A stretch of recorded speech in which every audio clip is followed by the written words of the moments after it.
Hello, everybody. Welcome to the previews today. Today we don't have Kathy, unfortunately, but next episode we'll definitely have her. She had work apparently, so that's it's okay. I do have a guest today, and his name's Collin Snider, and he'll be telling us more about his web series, Business Trip to Hell. So, Collin, how are you doing today? Good. How are you, Ray Sam? I'm very fine, very fine. Collin, Yes. how long have you been into acting and filmmaking? Oh, probably about 5-6 years now.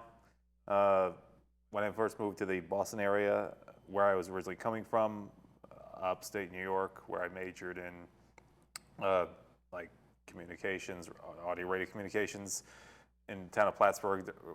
Fortunately, wasn't much of a scene going on, so I wanted to relocate to an area that had more of an involvement in the scene. Yes, yes. Mm-hmm. So as an actor, what projects have you been a part of? Well, done a lot of extra work on major films like Here Comes the Boom, most recently Black Mass, and a couple other smaller independent films. So, and a lot of student films as well as sketch comedy. Done some improv. I'd say and even some even a VO. Mm-hmm. Oh, okay, that's really great. It's nice to have more of a different kind of fields. Absolutely. It's definitely good as an actor to be able to practice in those different types of fields. So that way you're very flexible. So that's absolutely. Really I also want to know how did the concept of your web series come about? Well, it's interesting because I came from a background where I was I watch a lot of series about mystery shows, and for example, there was this one where back in the 19th century, a pair of cattle hustlers found this really remote lake in the middle of a desert that supposedly had led into purgatory, and that kind of influenced me to try to put that concept in the show and kind of give it a weird, twisted, sort of sinister feel, what's going on, what's going to happen next, really keep the viewer on edge and guessing, okay, what's going to happen? Is this going to be, is anyone going to get killed? Kind of mess with their mind, so to speak. Yeah. All right. So definitely, it's not you alone who's just working on this project. There's a bunch of other people as well who's working on this project as well. So absolutely. I want to know who's part of the Thunder Dead production team. Well, you mean as far as actors or crew or? Yeah, just everybody. Okay. Who's there? Well, our main actor, his name's Adam Griswold. He plays the role of Todd in the show. He and I have actually worked on films I've known him for 4 years, and we worked on films together for that time. In fact, I'm working on a film with him currently. Mm-hmm. And then there's Devin Dubran, who plays Leslie. I just auditioned recently, and she does an excellent job. She's she's got good timing, and I like quality. Yeah. And as the crew, our director is Mike Jablin. He's actually one of my acting coaches. Mm-hmm. So I have several, and then there's Lala Petus, another acting coach who's also working on it. Yeah. So I got several people who are coaches who have sort of helped me through the field and all, who are been very helpful behind the scenes on this show, on this series. Yeah. With so many people working on this film or this web series, I should say. Yes. Who are one of the main film influences of yours? Who actually really is just influence the way that you write or the way that you direct any of the films? I would have to say probably Mel Brooks, because he not only writes, directs, and acts pretty much all of what he does. Yeah. But he has his own style, his own unique style. It's kind of and while my series isn't satire, he is in your face, really no holds barred, not afraid to push envelopes, and be in kind of a unique sort of unique comedy, as kind of how he puts it, and he has a lot of dark humor in what he does. So. All right, and also speaking of your web series, like I do know that it is like a very like dark humor based kind of sketch. So Absolutely. out of all like the bases of like comedy that you could have done, why was dark humor like your main thing? Well, it's the one that really I connect to the most, because there are too many shows out there that kind of avoid that type of style. It's all about the same, basic humor.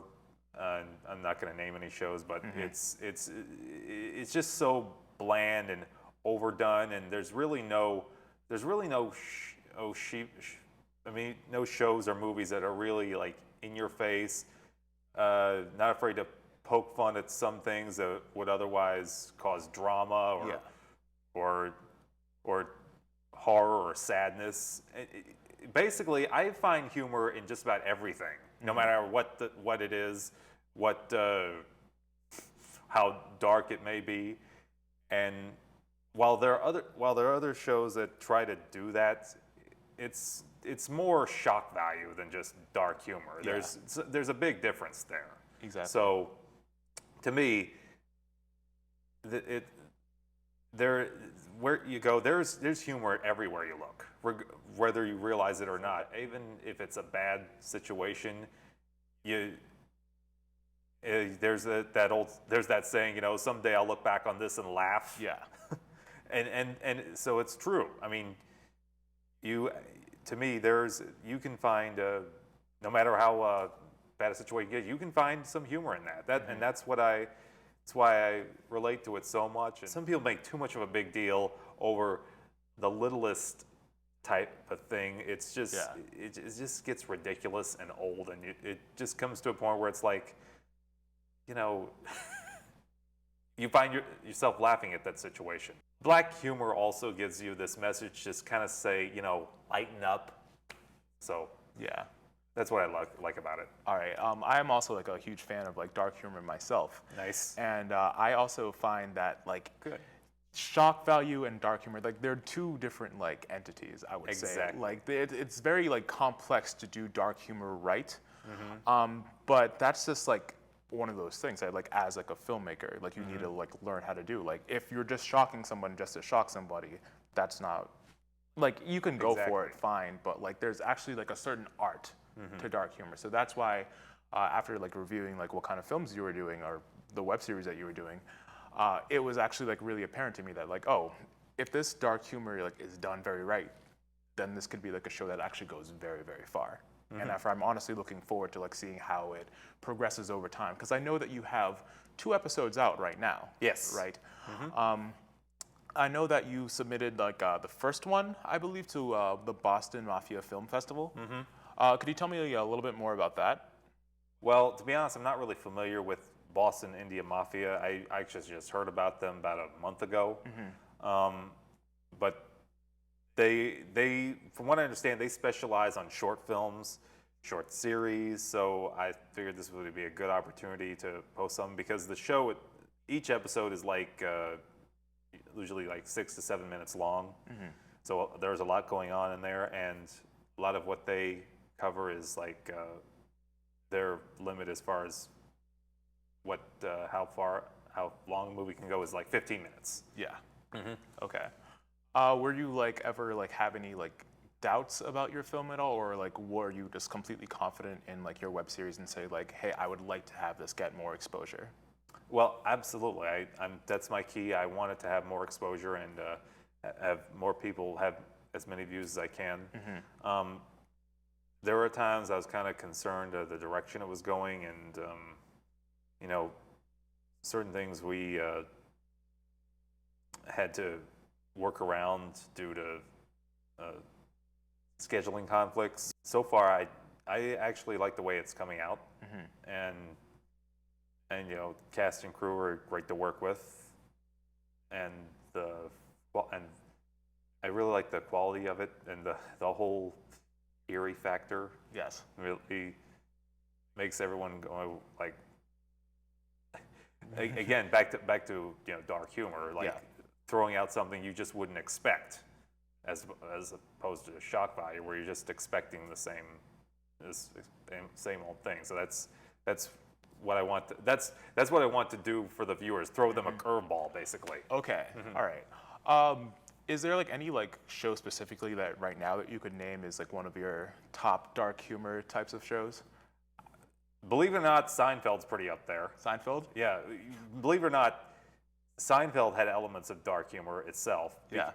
Like, a classic example is George Feach's fiancee dying from licking envelopes. I don't know if you remember that episode. No, I can't say I do. She dies from licking toxic envelopes, the glue on the inside. Yeah. And that's a perfect example. Something you just did not expect. Like, she died. It's like, it just completely threw the audience or loophole, and like, I can't believe that just happened. Yeah.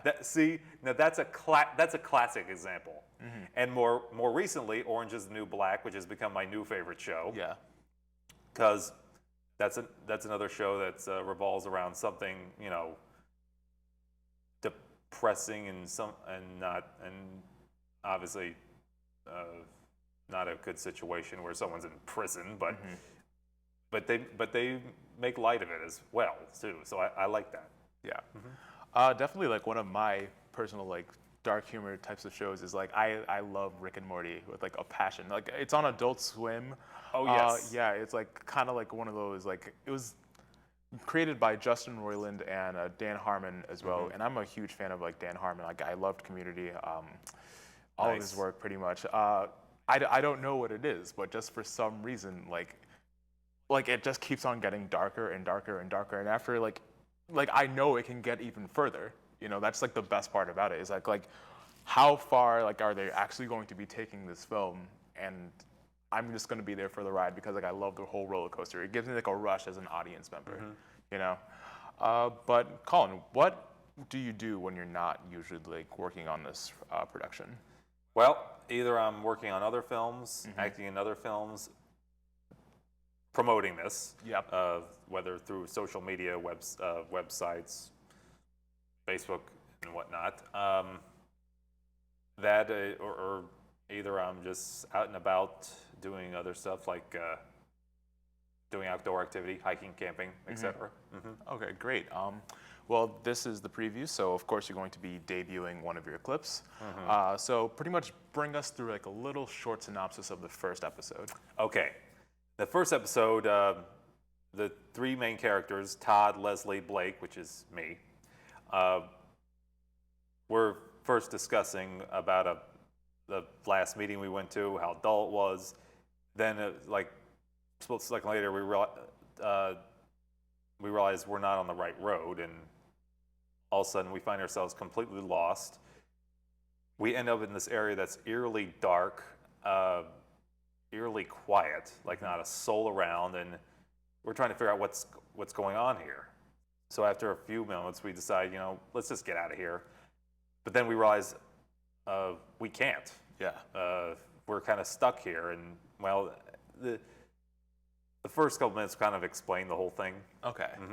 And once we take a look at that, you guys will be able to see what Collin is talking about. So we will be right back after this preview.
That was the longest, dullest meeting ever.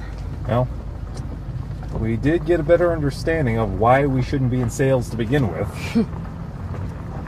Speaking of which, looks like we're going to be late for our next meeting. Great. Guys, are we on the right road? Wait. Don't tell me you don't know where we are. I don't know.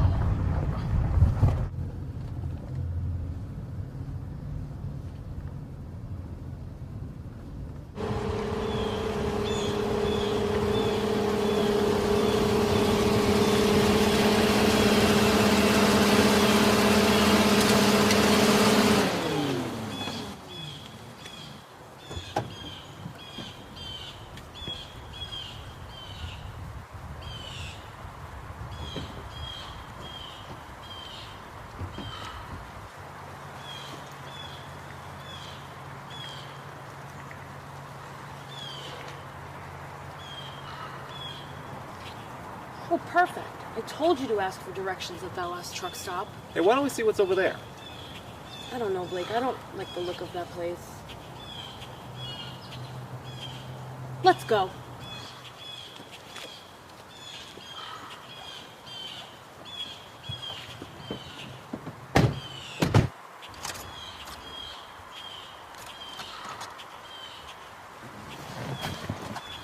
Oh, don't tell me. The battery's dead. Did you leave the lights on? No. Well, what do we do? I don't want to be stuck in this pit. I'm gonna call AAA. Here you go.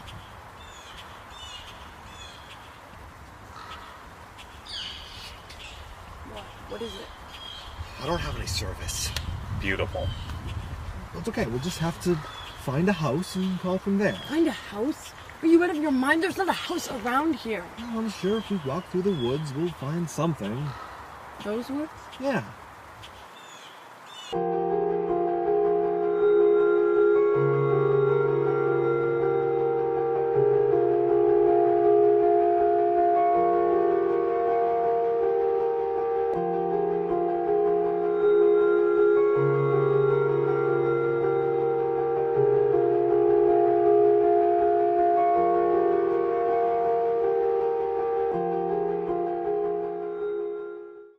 Welcome back, everybody. I hope you guys enjoyed that short clip. You can actually go on to Thunder Dead Productions YouTube or their Facebook page to watch the rest of that episode, and make sure to watch the second episode as well. Now, Collin, I would like to know, like, as like a filmmaker myself, or now for like a person who knows how to do like editing, how to do camera. I also like act from time to time. I'm always like looking for like different opportunities to stuff to add to my portfolio. So how would a person who watches your program be like, and after if they said that they were like really interested in working with you, like how would they go about that? How would they get in contact with you to work? Well, obviously, you know, I put my contact information there, email and whatnot, and even through the Facebook page, Thunder Dead Productions, whether they you know, are looking, whether they want to be a part of the films there, are, you know, we're always looking for actors and film crew. Okay. So again, we have obviously other projects in the work, and so again, always looking for you know, more talent and whatever style they can bring. Is always welcome to us. All right. That's great. Collin, thank you so much for being on the show today. Thank you, Ray Sam. What are your plans other than coming here today? Like, what are you going to do as soon as you get out of here? Oh, probably going to go back and review episode 3, which it will be posted soon. Okay. Great. I personally, I don't know what I'm going to do today. Today has been a very exhausting day. I need to get ready for episode 4, which are actually going to be filming tomorrow, actually. So nice. That should be fun. Like, not to be like, oh, I'm so tired of the show already, and it's been 4 episodes. But no, it's just been a really tiring day. But I might just like go home, relax, maybe play some video games. I need to pack up for college too, because I leave in like 2 weeks. Oh, there you go. Good luck. So yeah. Anyways, guys, thank you so much for watching the previews once again. Stay tuned for next week's episode. We're going to have a special episode We're going to be interviewing an actor this time. So thank you very much and enjoy your day.